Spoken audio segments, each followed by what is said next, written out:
Hey guys, welcome back to Talk to Me Sister podcast, season 2. If you're new to the pod, we're twin sisters and a ton has happened since last season. I'm a cancer survivor. Kathy had my baby. The baby's here, happy and healthy. Yes, and we're advocates for women's health and we're going to cover a lot of topics this season. So thanks for following along.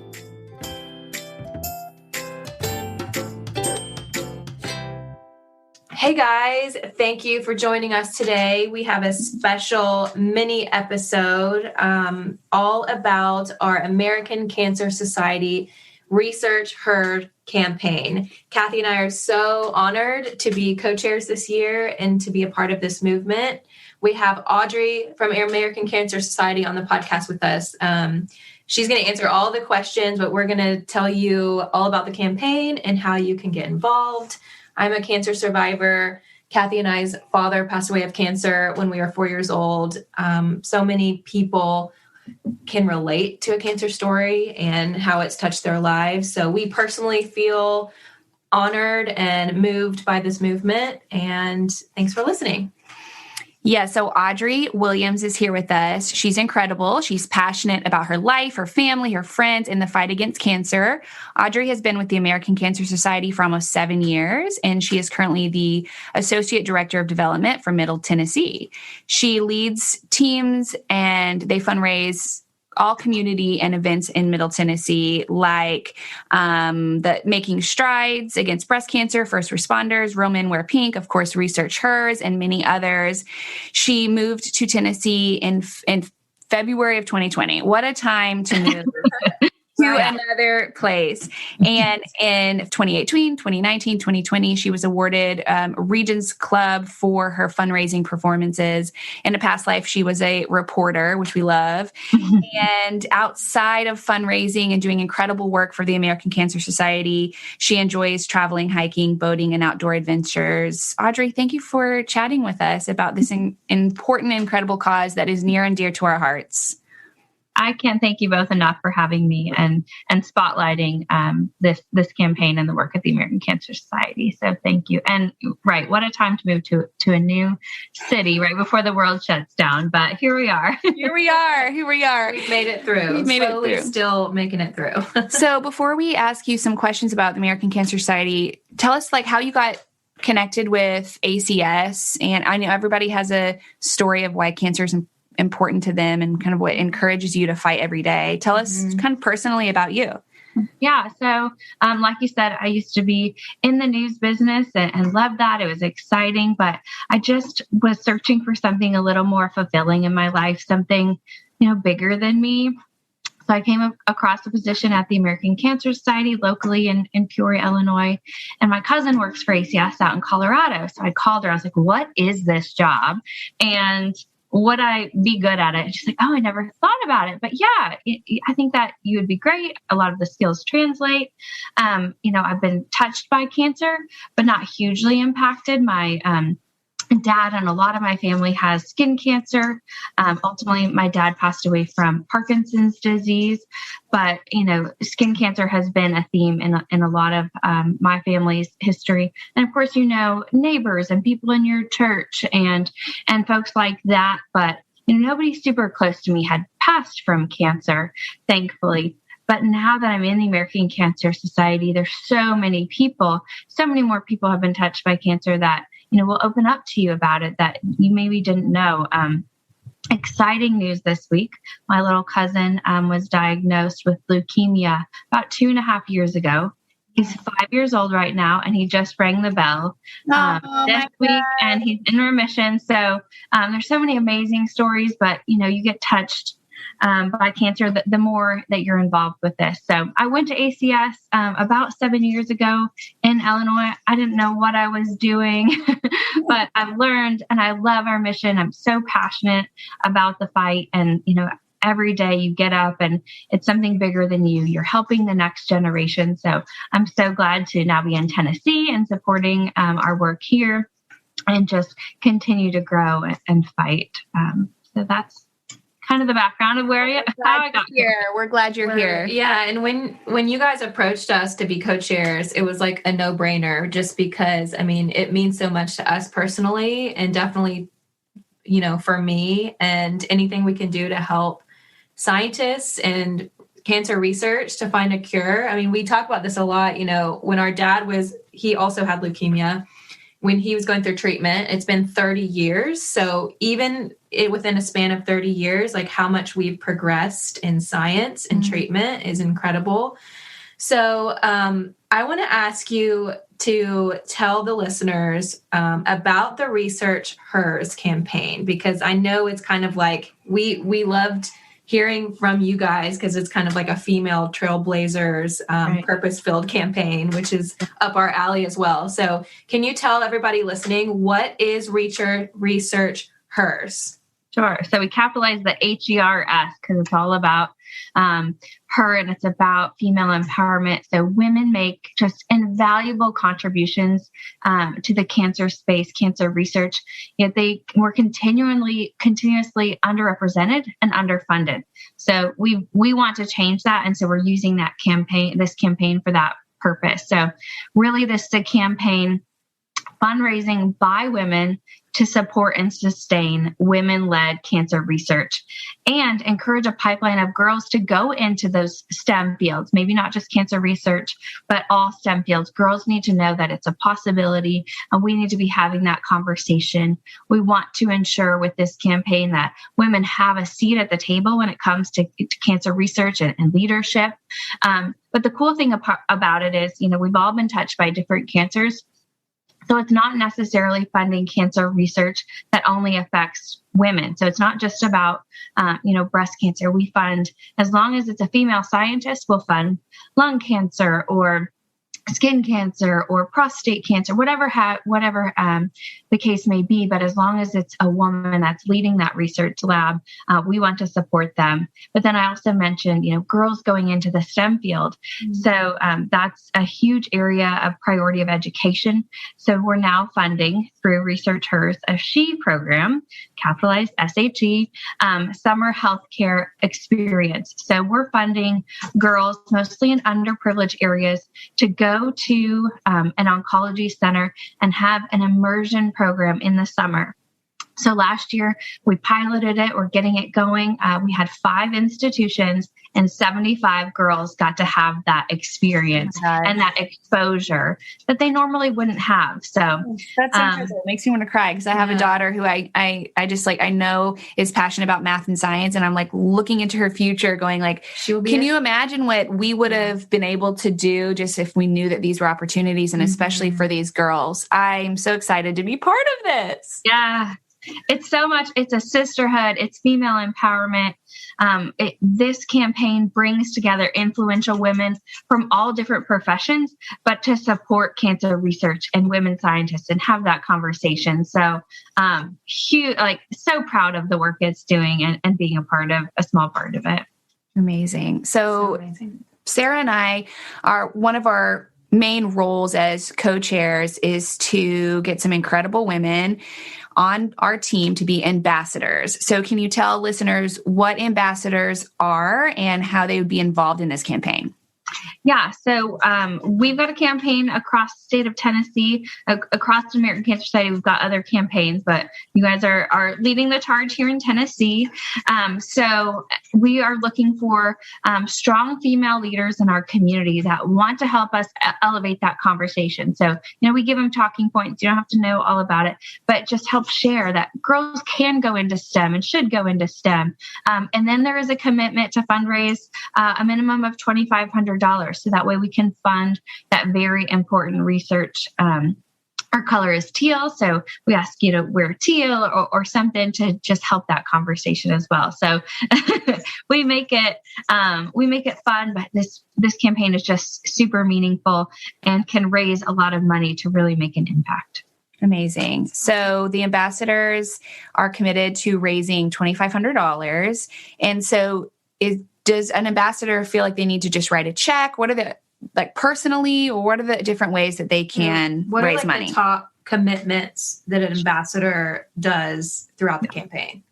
So we don't ask for your credit card information. Be like, we're going to charge you the difference. We really want you to do the best that you can. We've got women that go above and beyond that $2,500, which we love, but really the goal to hit that $2,500. We certainly have women that just want to write a check and make that commitment themselves. But we've got Facebook fundraising to connect to the website. We've got social media aspects, assets available, but some women just get super creative. If you love wine, host a wine tasting night and ask your friends to donate. If you like golf, maybe you host a golf themed fundraiser. So you can get super creative as well. But so many people, especially as we're still in this pandemic, do a lot of fundraising through social media or talking with their employers, their friends, their colleagues to get involved and support this cause.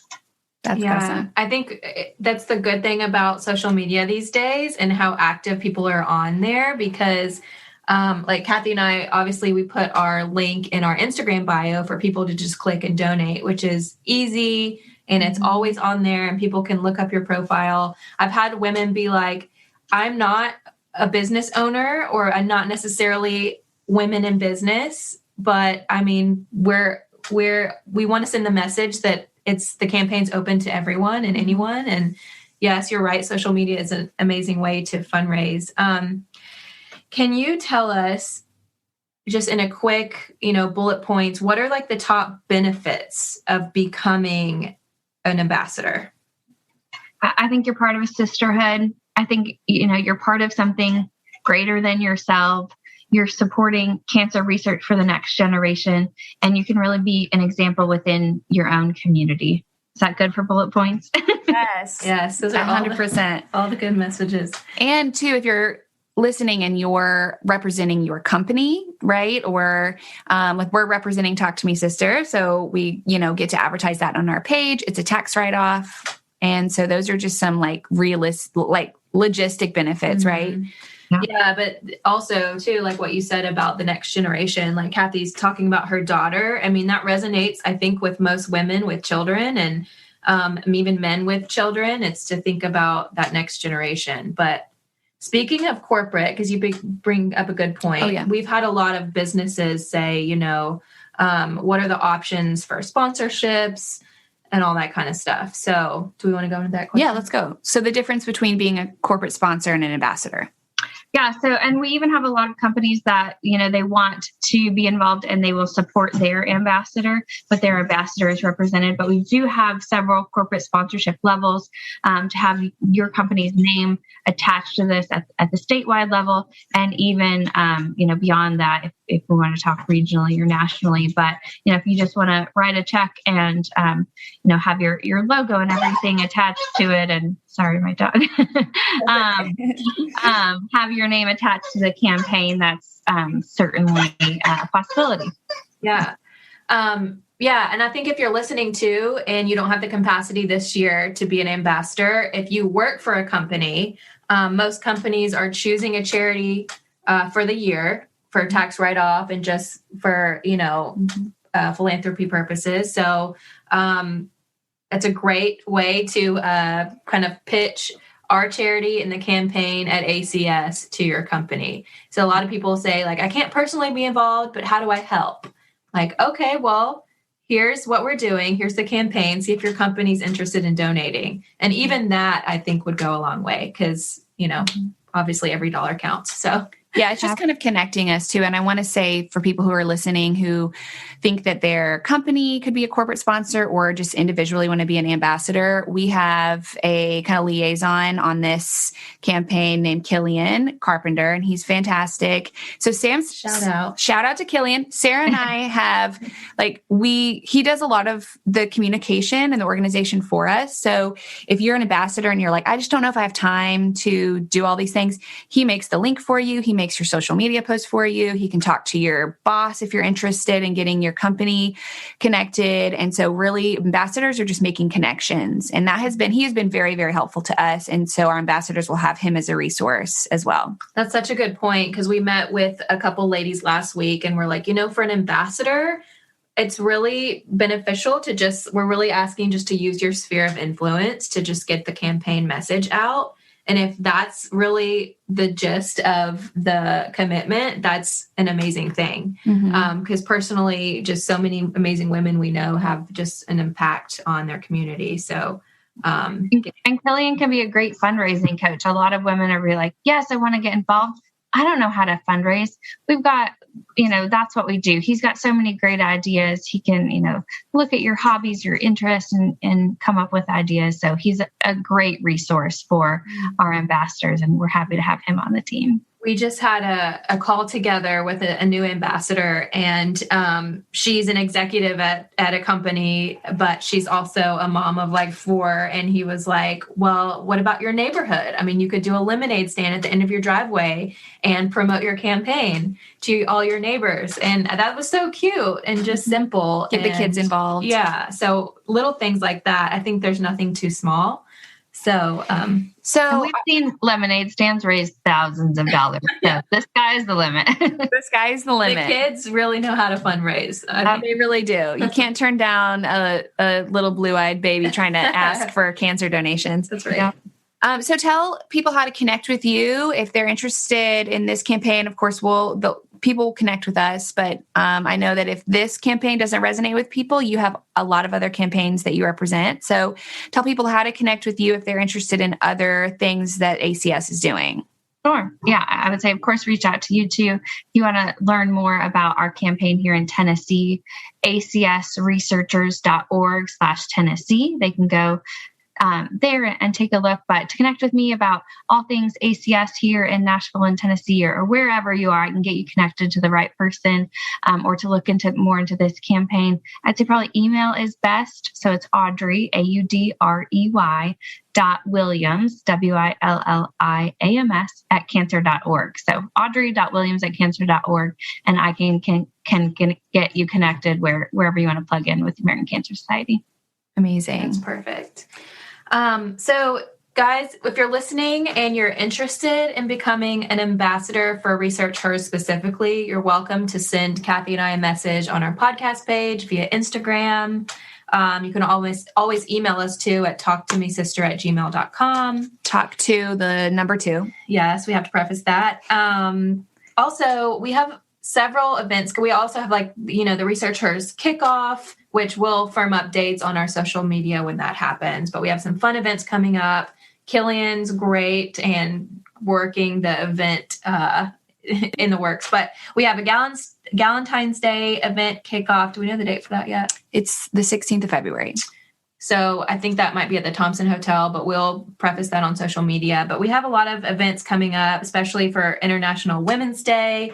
So keep your eye out for that. Reach out to us if you're interested in the campaign or becoming a part of our team or getting involved. And thanks for listening. I also want to say one more thing before we end the episode. I want to say ambassadors are only offered to people who are in the state of Tennessee. Yeah. So you can email us or connect if you're interested in being an ambassador. If this speaks to you in a different state or you're in a different country, we are still would love donations to this cause. And the link is in our bio on our Instagram, or you can reach out and we'll send you direct link. And we value and appreciate every single dollar, whether it's $10 or $1,000 or $200. We know that there's a lot of charitable organizations. So we're so grateful that you've taken time to listen to this episode and consider this campaign. Yes. And we usually close out the episode with giving our guests the last word. Audrey, do you have anything you want to say to the listeners? I just want to thank you both for being a part of it and having me on here. I'll leave with this little nugget. The American Cancer Society has funded 49 researchers that have gone on to win a Nobel laureate, and none of them have been women. So we love those guys that have gone on to do that.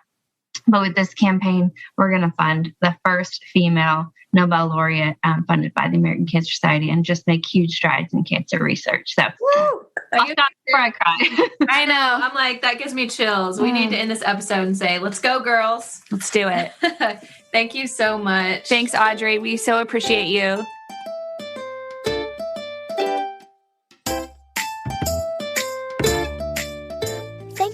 listening to our podcast. Also, make sure to check out our Amazon store. Thank you.